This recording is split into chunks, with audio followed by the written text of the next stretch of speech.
রামনগর পঞ্চায়েতের তেঁতুলবেড়িয়া গ্রামের বিলচাতুরিয়া ফ্ল্যাট সেন্টারে প্রায় 15টি পরিবার রয়েছে।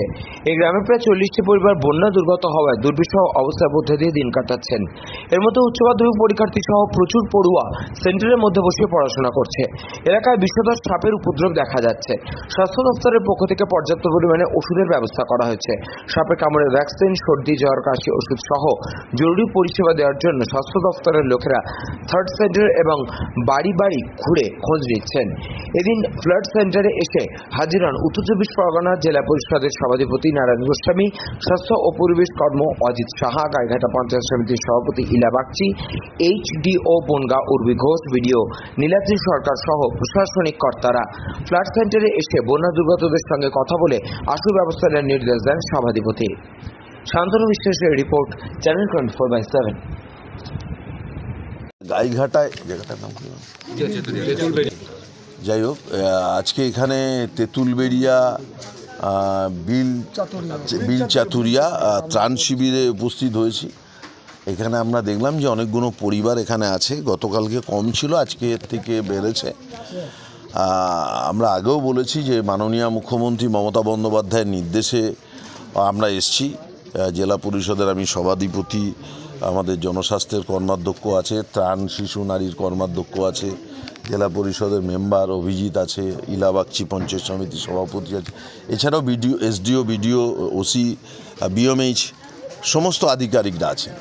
আমরা সমস্ত ফ্লাড শেল্টারগুলো ঘুরে ঘুরে দেখছি, কোথাও মানুষের যেন কোনো সমস্যা না হয়। এটাই মুখ্যমন্ত্রীর নির্দেশ যে মানুষের যেটা দরকার হবে সেটা ইনস্ট্যান্ট যাতে মানুষ ওখানে পায়, সেটা আমরা দেখছি। এবং আপনারা জানেন যে পলি সংস্কারের কাজও মাননীয় মুখ্যমন্ত্রী হাত দিয়েছেন। সেটা হচ্ছে ইছামতি, যমুনা এবং পদ্মা নালা। কিন্তু প্রবল বর্ষণের জন্যে কাজের গতিটা একটু স্লথ আছে। আমরা নিশ্চিতভাবে আগামী বছর থেকে এর উপকারটা পাব। ইন দি মেন টাইমে এখানে সাপের উপদ্রব নিয়ে অভিযোগ আসলো, সেটা যাতে না হয় বন দপ্তরের সাথে কথা বলব। যদিও বিডিও সাহেব স্থানীয়ভাবে ব্লিচিং এবং কার্বলিক অ্যাসিডের ব্যবস্থা করছেন, তিনি সেটা করবেন। ডাক্তারবাবুরা প্রত্যেক দিনই এখানে এসে ভিজিট যেমন করবেন, বন্যা কবলিত এরিয়ায় যেখানে মানুষ এখনও ঘরের মধ্যে আছে সেই এলাকাতেও মোবাইল মেডিকেল ক্যাম্প নিয়ে তারা যাবেন, মানুষের সেই চিকিৎসা দেবেন। জলটা যাতে পরিশ্রুত পানীয় জল, টিউবওয়েল ডুবে গেলে এর থেকে কলেরা, ডায়রিয়া হওয়ার চান্স বেশি থাকে, সেই ব্যাপারেও আমরা বাইরে থেকে জল আনার ব্যবস্থা করছি। বিডিও সাহেব সেটা করছেন, আমরা হেল্প করব যাতে এই জল থাকে। আশা করছি এখানকার মানুষের মানে ত্রাণ শিবিরে থেকে খুব একটা সমস্যা হবে না। এখন মানুষ বাধ্যতামূলকভাবেই অতিবৃষ্টির কারণে এবং জুলাই মাসের মাঝামাঝিতেই এত বৃষ্টি, এই পরিমাণে বৃষ্টি এটা কোনোবার দেখা যায় না। তো এবারে সেই মাত্রা অতিরিক্ত বৃষ্টির জন্য এটা হয়েছে। সেক্ষেত্রে মাননীয় মুখ্যমন্ত্রী সবসময় সজাগ আছেন, আমরা তার নির্দেশ অক্ষরে অক্ষরে পালন করি। দাদা, এখানে দেখা যায় যে এই জায়গাটা, অন্তত যে জায়গায় আপনি আছেন বিলচাতুরিয়া, এই জায়গায় এই সামান্য বৃষ্টি শুরু হয়েছে, তারপরে এখানে মোটামুটি কত পরিবার এখানে বসবাস করছে আর কি অবস্থা আপনার? আমরা সীমান্তবর্তী একটা গ্রাম, তেঁতুলবেড়িয়ার মধ্যে বিলচাতুরিয়া একটা পাড়া। এটা বিলচাতুরিয়া একটা ফ্লাড সেন্টার, ত্রাণ শিবির। এখানে সামান্য বৃষ্টি না, প্রচুরই বৃষ্টি হচ্ছে। তারপরে নদীর জল ওভারফ্লো হয়ে নদী আজকে নাব্যতা হারিয়েছে। কোন নদী? ইছামতি নদী। এবং আমাদের পার্শ্ববর্তী পাশ দিয়ে বয়ে গেছে যমুনা নদী। ইছামতি আর যমুনার এই যে সংযোগস্থল টিপিরি ঘাটের কাছে, এটাই বন্যার মূলত কারণ। এবং কচুরিপানা দীর্ঘদিন সংস্কার না হয় এবং কালাঞ্চি ব্রিজের কাছে BSF তার কাটা দিয়ে এমনভাবে রেখেছে যে পলি এসে কচুরিপানা এসে ওখানে জমছে, মানে বাংলাদেশ ইন্ডিয়ার সীমান্তে। ওইখানে প্রথম সংস্কার করাটা দরকার এবং তার কাটা সরিয়ে দিয়ে ওখানে গভীরতা করার দরকার। আর গোপালপুর থেকে কালাঞ্চি BSF ব্রিজ পর্যন্ত, যেটা মানুষ যাতায়াত করতে পারে না, একমাত্র প্রতিরক্ষার জন্য যে ব্রিজটা, সেই ব্রিজে কচুরিপানা এমনভাবে জমে আছে, নদীর ইছামতির জল ওভারফ্লো হয়ে এই গ্রামগুলোকে প্লাবিত করছে। এবং এই গ্রামের খাল বিলগুলো নদীনালা দীর্ঘ মানে আমার বয়স এই 55-56 বছর এখনও দেখিনি সেই নদীনালাগুলো সংস্কার হয়েছে, খাল বিলগুলো সংস্কার হয়েছে। অথচ এখানে আজ থেকে 40 বছর আগে কখনো জল থাকতো না, নদীতে এক ডাকে জল নেমে যেত। এই নদী সংস্কার না হলে এই লোকগুলো আদৌ এখানে তাদের জীবন জীবিকা অস্তিত্ব রাখতে পারবে কি না, এটাই আমাদের সাধারণ মানুষের সমস্যা। এবং এই ত্রাণ শিবিরে আপাতত 13 ঘর লোক উঠেছে এবং আরও বিকালের দিকে আরও উঠে আসবে। হ্যাঁ, জল ক্রমে বাড়ছে, জল ক্রমে স্ফীত হচ্ছে। মূলত কোন অঞ্চলের এটা পরিবাররা এখানে? গাইঘাটা ব্লকের রামনগর গ্রাম পঞ্চায়েতে এবং তেঁতুলবেড়িয়া আর শোষাডাঙ্গার একটা অংশ আর তেঁতুলবেড়ির একটা অংশের লোক যারা এর পাশ দিয়ে বসবাস করে তারাই এই ত্রাণ শিবিরে আশ্রয় নিয়েছে। আচ্ছা, ত্রাণ শিবিরে আপনারা সরকার থেকে কি সাহায্য পাচ্ছেন? ইত্যবসারে গতকালকে এখানে 4 ঘর লোক উঠেছিল। সরকারি আধিকারিক বিডিও সাহেব এবং সভাপতি ইলা বাগচি তিনি এখানে ওই 6 ঘর লোকের জন্য 6 কিলো করে চাল, 500 করে ডাল, 1 কিলো করে আলু, সরষের তেল এগুলো পাঠিয়ে দিয়েছেন। আজকে এই যে 13 ঘরের লোকের জন্য বিডিও সাহেব এখানে আছেন এবং অন্যান্য আধিকারিকরাও আসবেন। তাঁরা আজকে এই 13 ঘরের জন্য আবার নতুন করে অ্যালট করে এখানে পাঠিয়ে দেবেন। আপনার সরকারের কাছে কোনো দাবি আছে? সরকারের কাছে দাবি আছে, আমরা ত্রাণ চাই না, আমরা চাই এই বিল, খাল, নদী নালাগুলো সংস্কার। আপনার নামটা বলুন। আমার নাম সুশান্ত আচার্য, গ্রামটা? গ্রাম তেঁতুলবেড়িয়া। সেক্ষেত্রে আপনারা কতটা প্রস্তুত এখানের জন্য?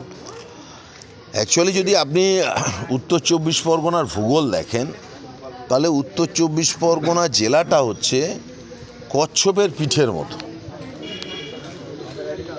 কচ্ছপের পিঠের মতো এই কারণে, আপনি বারাসাত টুয়ার্ড বারাসাতটাকে কচ্ছপের পিঠের মাঝখানের জায়গাটা ধরবেন। এবার টুয়ার্ডস ওয়েস্ট ঢালু আছে, পশ্চিম দিকে ঢালু আছে ব্যারাকপুর হয়ে গঙ্গা নদীর দিকে। ওই দিককার জল যত স্মুথভাবে বড় গঙ্গা বে অফ বেঙ্গলে নিয়ে যায়।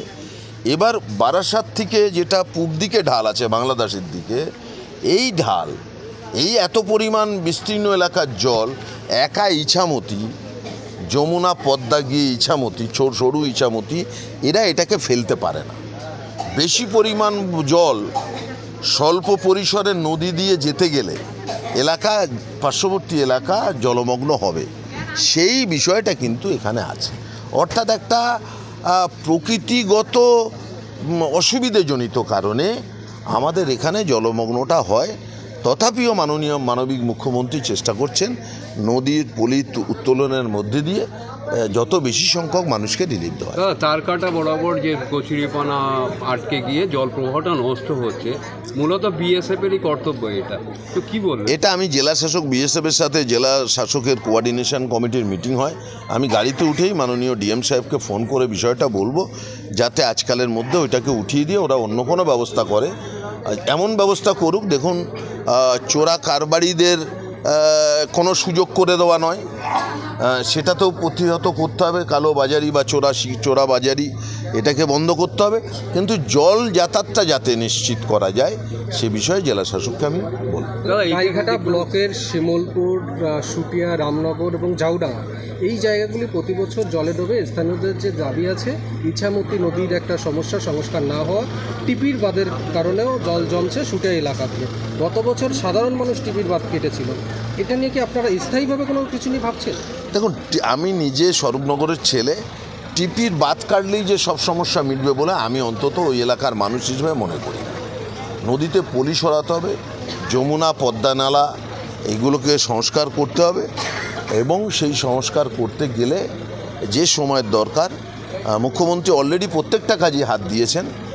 আগামী বছর থেকে আশা করা যায় যে সমস্ত মানুষ জলযন্ত্রণা থেকে নিষ্কৃতি পাবে। ইছামতি সংস্কার নিয়ে কেন্দ্র এবং রাজ্যের একটা দড়ি টানাটানি ছিল, যে কারণে সংস্কারে বাধা হচ্ছিল, সেটা কি কোথাও শিথিল হলো?